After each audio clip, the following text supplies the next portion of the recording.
بسم اللہ الرحمن الرحیم۔ السلام علیکم ورحمۃ اللہ وبرکاتہ۔ محترم ناظرین، آج آپ کو ماہ ربیع الاول کا چاند دیکھ کر سورۃ کوثر پڑھنے کا ایک ایسا طاقتور وظیفہ تفصیل سے بتائیں گے اور اس میں آپ کو ایک سیدزادی کا واقعہ بھی سنائیں گے۔ آپ سے گزارش ہے ویڈیو کو اسکپ کیے بغیر اینڈ تک لازمی سنیے گا تاکہ آپ کو سیدزادی کے واقعے کی کمپلیٹ سمجھ آ جائے۔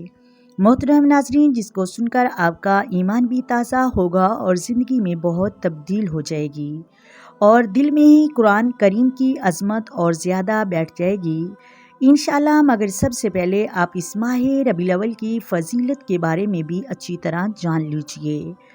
ماہ ربیع الاول میں سرکار دو عالم نور مجسم صلی اللہ علیہ وآلہ وسلم کی ولادت باسعادت ہوئی اور اس لحاظ سے یہ مہینہ بہت ہی ببرکت اور عظمت والا مہینہ ہے، لہٰذا اس مہینے کی تعظیم و تکریم اور خوب احترام کرنا چاہیے۔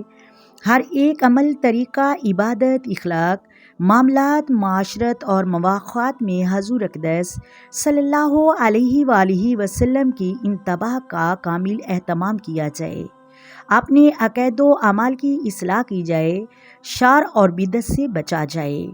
محترم ناظرین، ہر قسم کی صغیرہ کبیرہ گناہوں سے پرہیز کیا جائے، فرض نماز اور دیگر روزمرہ کی مختلف عبادت کی پابندی کی جائے، اپنی معیشت اور معاشرت اسلامی تقاضوں کے ساتھ سانچوں میں ڈھالی جائے، ہر قسم کے نت نئے رسم و رواج فضول خرچی سے بچا جائے، اپنے اندر حلم، بردباری، صبر، شکر، عاجزی، انکساری اور تقوی طہارت جیسے عمدہ اور اچھے اخلاق پیدا کیے جائیں۔ غرور، تکبر، بغض، حسد، ریاکاری، بدکاری، گالی گلوچ، ہیرا پھیری اور جھوٹ جیسے برے عادت سے حتم المکان دور رکھا جائے اور اپنے آپ کو حضور اقدس صلی اللہ علیہ وآلہ وسلم کی سیرت کے مطابق مکمل ڈھال لیا جائے اور آئندہ کے بعد نیک اعمال بجا لانے کا عزم اور پختہ عہد کیا جائے اور ساتھ ہی ساتھ اس ماہ میں دعا کا زیادہ سے زیادہ اہتمام کیا جائے اور اس ماہ میں کثرت کے ساتھ دعائیں قبول ہوتی ہیں۔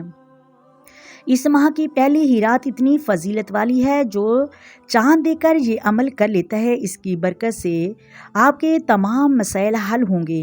آئیں آپ کو وظیفے کے بارے میں بتاتے ہیں۔ وظیفہ کوئی یوں ہی ہے، ماہ ربیع الاول کا چاند دیکھ کر نماز عشاء کے وقت اس طرح نماز عشاء کا ارادہ کریں اور پھر 2 رکن نوافل کی نیت کر لیں۔ ہر رکعت میں سورۃ فاتحہ کے بعد 7 مرتبہ سورۃ اخلاص پڑھیں اور سلام پھیرنے کے بعد جائے نماز پر بیٹھ کر 4 بار سورۃ کوثر بھی پڑھ لیں اور اللہ پاک سے آپ کی جو حاجت ہے دعائیں مانگیں۔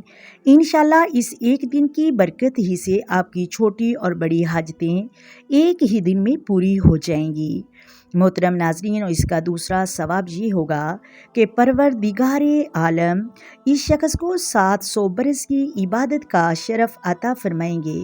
یہ بھی کتنی فضیلت ہے۔ اگر آپ اس رات رسول اللہ صلی اللہ علیہ وآلہ وسلم کی زیارت کرنا چاہتے ہیں تو نوافل نماز کے بعد قبلہ رخ ہو کر 33 بار درود شریف پڑھیں اور پھر اس دوران بستر پر سونے تک آپ کا وضو نہ ٹوٹ پائے، باوضو ہی پاکیزہ بستر پر بغیر کسی سے بات چیت کیے لیٹ جائیں، درود شریف پڑھتے پڑھتے سو جائے۔ انشاءاللہ ربیع الاول کی پہلی ہی رات میں پیارے آقا صلی اللہ علیہ وآلہ وسلم کی زیارت کا شرف حاصل ہوگا۔ آج زندگی میں ہم نے قرآن پاک نکال دیا ہے، یہی وجہ ہے کہ گھر گھر میں پریشانیاں عام ہو چکی ہیں۔ اب آپ کو عظمت قرآن پاک کی تلاوت کے حوالے سے ایک سیدزادی کا واقعہ پیش کرتی ہوں۔ یہ واقعہ اس طرح ایک اللہ کے نیک آدمی بتاتے ہیں کہ میں نماز فجر پڑھ کر اپنے وظائف سے فارغ ہو کر جب مسجد سے باہر نکلا تو محترم ناظرین، مسجد کے ساتھ قبرستان میں کہنے لگا، میں کھڑا ہو کر مرحومین کے ایصال ثواب کے لیے کلام الہی پڑھنے لگا۔ کچھ دن پہلے بارش ہوئی تھی اور قبریں کچی گیلی ہو گئی تھی۔ میرے دیکھتے ہی دیکھتے ایک قبر کی مٹی قبر کے اندر گرنا شروع ہو گئی اور یوں ہی قبر بیٹھ گئی اور قبر ایک خاتون سیدزادی کی تھی۔ میں نے ان کے ورثا کو بتایا، انہوں نے دیکھا اور انہوں نے اپنے عزیز و اقارب کو اطلاع دی۔ اس بی بی سیدزادی کے رشتہ دار اکٹھے ہو گئے، انہوں نے قبر کو صاف کرنے کا اور غالباً دوسری جگہ منتقل کرنے کا ارادہ کیا۔ میں نے منع کیا مگر انہوں نے اصرار کیا۔ قبر بیٹھنے سے اور مٹی قبر میں گرنے سے مرحومہ کا تھوڑا کفن نظر آ رہا تھا، اس لیے تبدیلی اور صفائی کا فیصلہ کیا گیا۔ جب صفائی کے لیے قبر کشائی کی گئی تو سب حیران ہو گئے۔ 4 سال بعد میت تر و تازہ اور کفن سفید ہے۔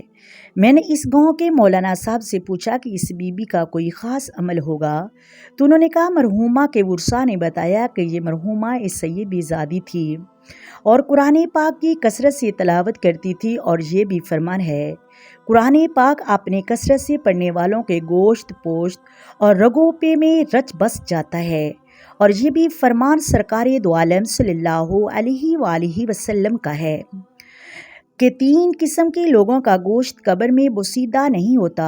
نمبر 1 شہدائے اسلام، نمبر 2 علماء اسلام، نمبر 3 حاملائے قرآن۔ اس واقعے سے ہمیں یہ سبق ملتا ہے، ہمیں دعا کرنی چاہیے جس طرح اس سیدزادی پر قرآن مجید پڑھنے سے اللہ تبارک و تعالیٰ کی رحمت عطا ہوئی، ان کے کفن تک مٹی نے اثر نہ کیا، تو اس طرح ہمیں بھی قرآن مجید کی تلاوت کو محبت سے کرنا چاہیے اور قرآن مجید پر اپنا پختہ ایمان رکھنا چاہیے، اور اللہ تبارک و تعالی ہم پر بھی اپنی رحمت ضرور عطا فرمائے گا۔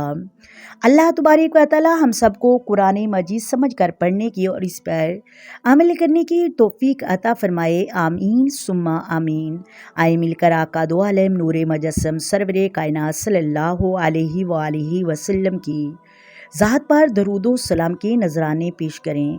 الصلاۃ والسلام علیک یا سیدی یا رسول اللہ، الصلاۃ والسلام علیک یا سیدی یا حبیب اللہ، الصلاۃ والسلام علیک یا سیدی یا نبی اللہ وعلی آلک وصحابک یا سیدی یا محمد رسول اللہ۔ محترم ناظرین، اگر ویڈیو اچھی لگے تو ویڈیو کو لائک کر دیں، ویڈیو کو شیئر کریں اور چینل کو سبسکرائب کریں۔ اپنی دعاؤں میں یاد رکھیں۔ اللہ حافظ۔